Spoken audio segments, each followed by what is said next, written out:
40 years after Charles Whitman's actions, Austin has changed and grown tremendously from the small college town it was in the summer of 1966. But surprisingly, almost all the physical locations tied to the murders still remain much as they were on that hot August day. The Goodall Wooten Dormitory, where Charles Whitman first lived as a UT freshman, still houses students in the shadow of the tower just as it did in the fall of '61. The Sears department store where Whitman purchased the 12-gauge shotgun still occupies Hancock Center. The barber shop where Billy Snowden was shot in the shoulder from a distance of over 500 yards still offers discount haircuts, although now the university's communications building blocks the 1966 line of fire. Brackenridge Hospital still serves the people of Austin. Although nothing remains of the original building, a historical marker stands outside the emergency room entrance commemorating the hospital's services to the community, including the many lives saved within its walls on August 1st, 1966. The Penthouse Apartments building where Whitman's mother lived and died still stands. 2 blocks down Guadalupe Street, the Telephone Exchange building where Kathy Whitman worked her last shift still operates. Similarly, Sidney Lanier High School, where Kathy Whitman taught science classes, still educates Austin children, although it has been converted and renamed Burnett Middle School. According to school officials, the ghost of Kathy Whitman still roams the halls at night. They are quick to add, though, that her ghost is a benevolent poltergeist without malicious intent. For those wishing to pay their respects, Kathleen Leisner Whitman is buried in the Davis Greenlawn Cemetery in Rosenberg, Texas. The small house at 906 Jewell Street, where Charlie and Kathy lived and Kathy died, remains remarkably unchanged and has become something of an Austin landmark for those interested in true crime. According to the current residents, it is not uncommon for cars to drive slowly down the street, come to a stop, and take souvenir snapshots of the Whitman house. On the grounds of the university itself, the reminders of Whitman's mass murder are everywhere. The first bullet fired at Officer Billy Speed has left a lasting impression in concrete. The flagpoles, stairwells, and sidewalks, where so many people took cover and a few bled to death, are much the same as they were in the summer of 1966. And of course, towering over all other landmarks in the Whitman tragedy is the tower itself. At once a soaring symbol of Texas pride and accomplishment, the bullet holes that pockmark its facade stand in mute testimony to its role as a scene of violent crime. It's been 40 years. Can you imagine? That's a long time since this crazy madman climbed up there and started committing these despicable acts. Well, why has that remained so much in our public consciousness? And I've long maintained that you take the tragedies that have occurred since then, take Oklahoma City. Now that much greater in scope, killed more people, much more dramatic politically as well as just personally for everyone. It's not talked about as much as the tower incident is with the sniper there.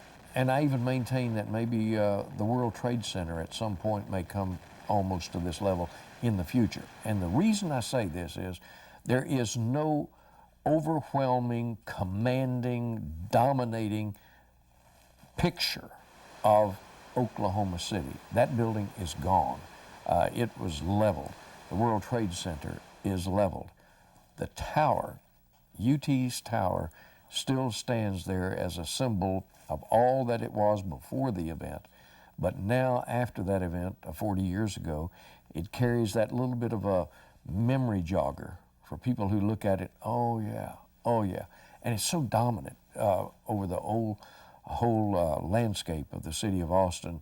You can't get away from it, just like the Capitol. It's there, it's always there. And I think even though we're not pointing at it every day and saying, oh, that's where that guy did that, it's there as a silent reminder. And I think long after another 40 years has passed, the incidents that occurred that day, August 1st, 1966, atop the tower, will still be talked about more than what happened in Oklahoma City because there's no visual reminder left standing there.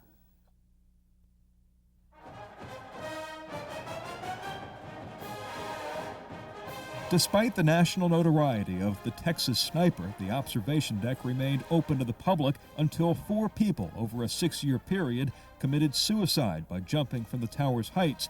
Exasperated university officials finally voted to close the deck permanently in 1974. For the next 24 years, the deck remained off limits until Larry Faulkner was sworn in as the university's new president in 1999. I settled very early on the idea of reopening the tower, even before arriving at UT as president, and I believed it was a very important thing for us to undertake. Well, it was evident to me that we wouldn't be able to reopen the tower unless we addressed the security issues. I believed that it wouldn't be possible really to get the regents persuaded to reopen it unless we made it literally impossible for the acts of the past to reoccur. You know, we hired a craftsman to design an architecturally as attractive as we could make it structure to go up there, and it took a while to execute it because it was in stainless steel. The communications power of that tower, I never ceased marveling over while I was president. It is a powerful, powerful symbolic element for the University of Texas, and I wanted to reinforce the positive power before I arrived as president, and during all those years when it was a forbidden place. People spent most of their time talking about the tower in terms of what happened there August 1st, 1966, and now you hardly hear those conversations. When you think about what the University of Texas does day in and day out for the people of Texas, what is Charles Whitman?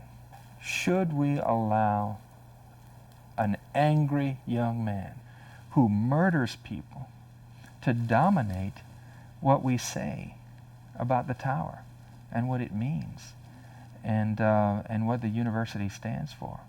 What is Charles Whitman compared to the hundreds of thousands of people who've walked away from that place with a diploma?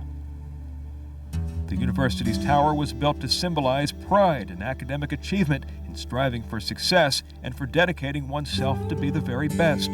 Charles Whitman defiled that symbol, unable to handle life's everyday obstacles to provide for his family or achieve worthiness in the eyes of his abusive father. He chose a coward's path. In the eyes of Texas, Charles Whitman was simply a killer.